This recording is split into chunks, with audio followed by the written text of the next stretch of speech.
Hello and welcome to GTO Central.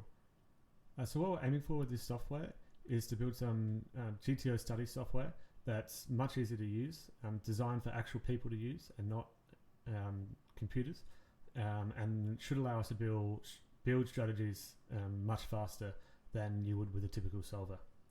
So here I'm just going to walk you through the website and how some of the main features use. It's going to be very different to what you're used to with GTO software, but hopefully you like it. So this first part here is just very standard preflop ranges. You can click through like you can on any other piece of software. So here we're just going to select this spot. We're going to go button open and big blind call. Okay, now we're onto the post flop spot now.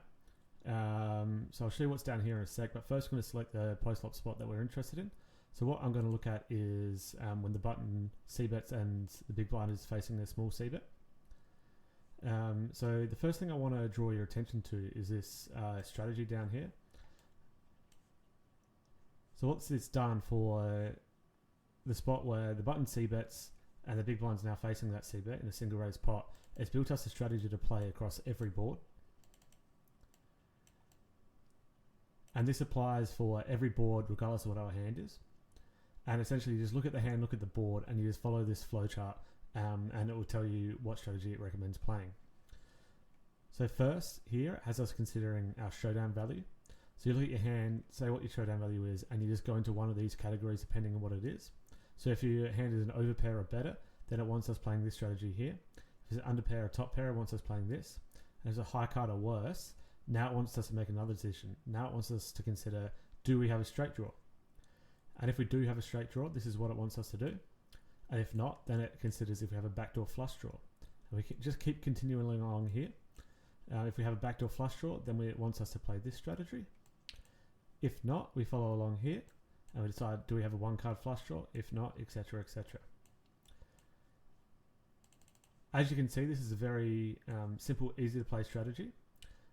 It's spotted these patterns across every board for every hand, and we didn't have to go through like you would with normal solver solutions. We didn't have to go through every board to spot these patterns. It's done it completely for us. So that's the basics of it. However, you can imagine it's not unreasonable to want to make some changes to this strategy, depending on what's easiest for us to play, or how complex we want our strategy to be. So I'm just going to show you two basic functions that we can do with this strategy now. The first one I'm showing you is just trimming this flowchart, essentially simplifying the strategy down a little bit. So all we need to do, let's just say we come down here and, considering all these draws is something that we don't want to do, and we want to simplify things a little bit. We can just click on any one of these decision nodes here, and it will simplify that part of the tree for us, and it will just trim that away. And we can do that arbitrarily on any decision node here. So you can see I can just do that there.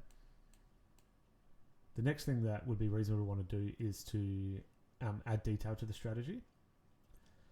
So we have a few ways of doing that. So let's just imagine, if you look at the strategy here for every time we're facing this C-bet, whether we have an underpair up to a top pair, it wants us to play this strategy here. However, we might want to improve on this. Maybe we may want to consider what our draws are, etc. So up the top here, we have all the tools for improving, essentially adding decisions to this flowchart. So the way this works is we can just click this here, and it's going to improve the strategy, and it's going to improve the strategy based on these selections that we've got up here. So what I've got up here is a depth of 5, and these three drop downs here are essentially what we want our software to consider when making these decisions. So here I've selected all of them, and 5, and I can just click this. And you can see here it's added detail to this strategy. Here it has us considering the top gap and the flop, wants us to reconsider showdown value here, look at the third card here, etc, etc. But maybe these deciding factors that our software is coming up with aren't deciding on precisely what we want. Maybe we want something very simple in this category here, and maybe we just want to consider draws. So what I can do is I can just trim this away as we did before. And up here, this is how we tick what we want our software to decide on when building our strategy. So let's just say this underpair to top pair category, let's just say that's as complete as we want it to be. We don't want to consider our showdown value anymore. So here we can just deselect showdown value. And now if we were to click here, it's not going to have showdown value as a considering factor. I'm going to do the same with our board textures over here. So these are all a bunch of flop board textures. I'm going to deselect them all. And now when we click on this, it's only going to make a decision based on what our draws are.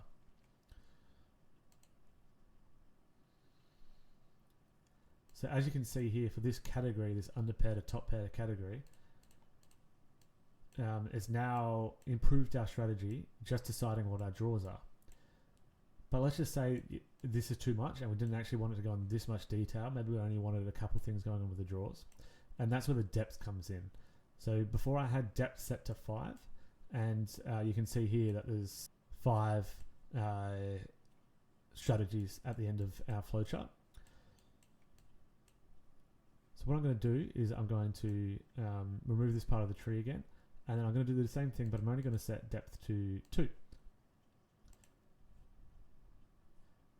So if I click that again, now it's just giving us a simple decision to make for when our hand is an overpair up to top pair.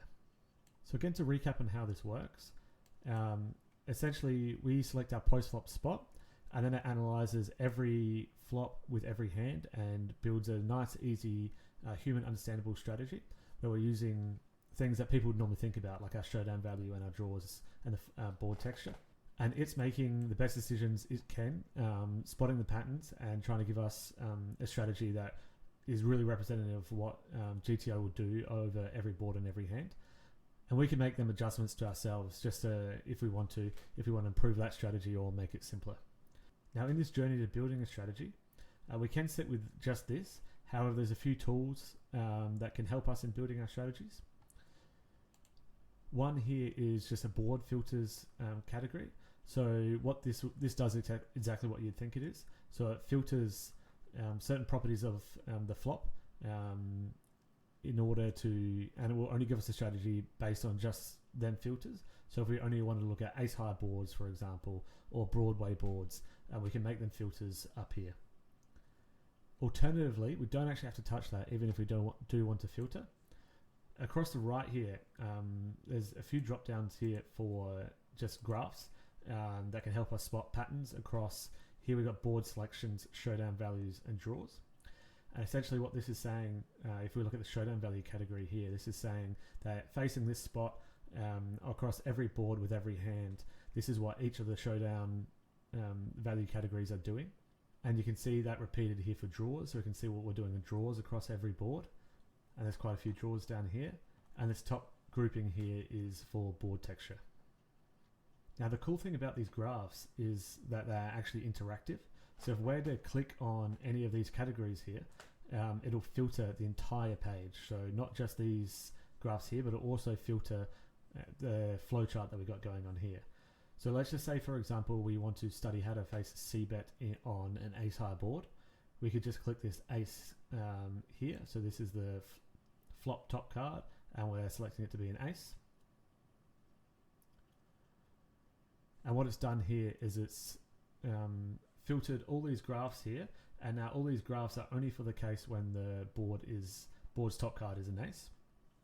And this strategy on the left, this flowchart, is now only for the case when the board has a top card for an ace. And as you can see, it's different to the flowchart that we had before. And you can still do, with this filtered subset, you can still do them edits that we were talking about before. So you can also chain these filters as well. So let's just say we only want to consider unpaired boards. And let's just say we also want to consider only rainbow and flush draw boards. Essentially what we can do here is I can click rainbow. And if I hold control, I can start to select other categories here. So I clicked rainbow, held control and clicked flush draw. And now it's selected both of them. So now the filters are for if the flop is either a flush draw or rainbow. And you can use that technique on any of these other graphs. So now we've got a variety of filters going on here. So now we're filtering for all unpaired boards that are ace high and either rainbow or a flush draw. And all these have been filtered accordingly, so we can try and spot patterns on this specific board texture. And then also the strategy that it's built for us over here has also been done for the filtered boards that we've clicked through here. So typically when I use this, I'm typically filtering just through here. I'll rarely use the board filters category here. However, it is useful for doing ranges and stuff like that. For example, if we want the second card on the flop to be from like a 10 up to a king, for example, I find that slightly easier here rather than holding control. But you've got both tools at your disposal. And let's just say you did want to do the normal thing that you would do with solvers and actually look at specific boards to see what specific hands do. We have that functionality as well, as you would expect with any solver solution. So here I'm just going to select the flop, for example.